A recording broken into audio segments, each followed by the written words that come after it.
Hello, my name is Millicent Warner, and I will be presenting my Lab 5 video on magnetic braking with Faraday. First, let me go over the schedule for the video. I will start by introducing key ideas, formulas, and data from experiment. I will then simulate a magnet falling through an aluminum cylinder. Next is creating an experimental model and a computational model and comparing my findings. Lastly, I will answer the discussion questions. What if the resistivity of the conductor were reduced as close as possible to zero? And what if holes or slots were cut into the tube? The fundamental principles new to this lab, before I get into calculations, I'll have to deal with magnetic fields and magnetic flux. Magnetic flux is another way of explaining how much of the magnetic field is passing through the perpendicular to the surface.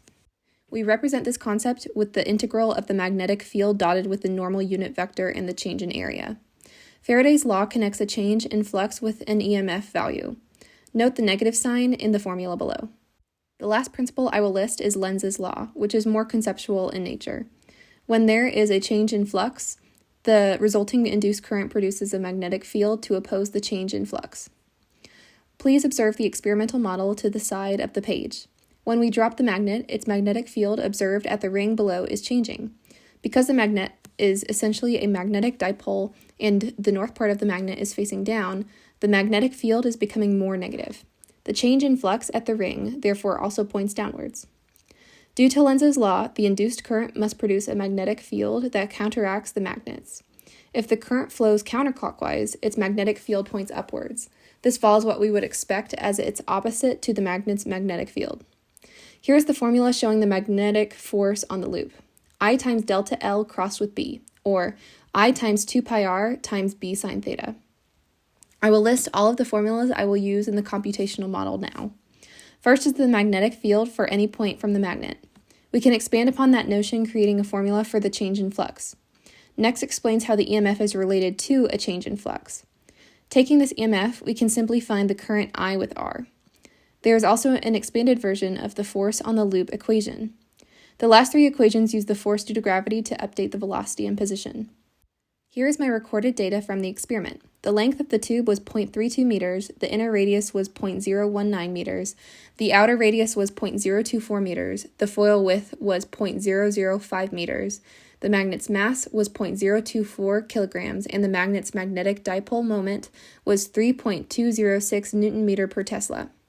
The average time for 5 trials was about 1.32 seconds, and the computational time was 1.351 seconds. Let's go over some checkpoint questions. Why can we not use a ferrous tube? By ferrous, we mean containing iron. Because iron can become an induced magnet and interfere with our study of specifically Faraday's law, we will stick to aluminum. What physically happens to the magnet? The magnet falls at a lesser speed through the tube than falling in open space. Now I will show code for simulating the falling magnet experiment. First, I will plug in values for the known length, width, and radius, and enter in numerical parameters for the simulation. Next, I will enter in values for the mass of the magnet as well as its magnetic dipole moment. Here, I pull code from Lab 3 for magnetic field of a bar magnet. Moving forward, I calculate the force due to gravity, the magnetic force from the tube, and the change in flux over time. I also find the current in the ring. Lastly, I compute the typical magnetic field at each ring, calculate the magnetic force on the magnet, calculate the net force on the magnet, and update the velocity and position. Here is a visual representation of a magnet falling through an aluminum tube, and I also plotted a velocity versus time graph to show the motion of the magnet as it falls. Notice how the computational time to fall is also printed. We will now go over some discussion questions from the lab. Firstly, the intensity of the coloring on the tube indicates the magnitude of current flowing through each ring. Red and blue indicate current flowing in opposite directions. Which color corresponds to clockwise current as viewed from above, and which counterclockwise? How can you know? Secondly, what happens to the dynamics of the system when you flip the magnet around? Thirdly, how does the total time in the tube of your real-world system compare to that of your computational system? How might the computational system be made more accurate? Finally, what does the shape of the velocity versus time plot tell you about the forces acting on the bar magnet?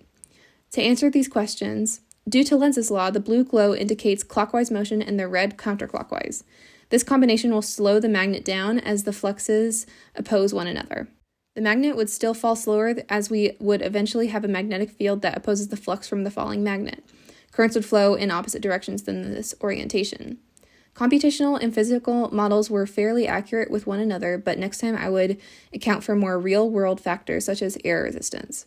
The speed increases outside of the tube, decreases and reaches a terminal velocity within the tube, and then continues to increase dropping out of the tube.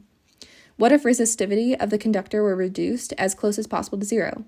How would the dynamics of the falling magnet change? The braking force would be a lot stronger than what we saw in our physical experiment. The braking force would eventually equal the gravitational force. The magnet would not fall through the tube. What if holes or slots were cut into the tube? How would this affect the ring currents in your model? These holes would essentially be breaks in the regular flow of current in the aluminum tube. A disrupted current leads to less current flowing, which leads to a lower braking force. Thank you for watching, and here is a link to my GlowScript code.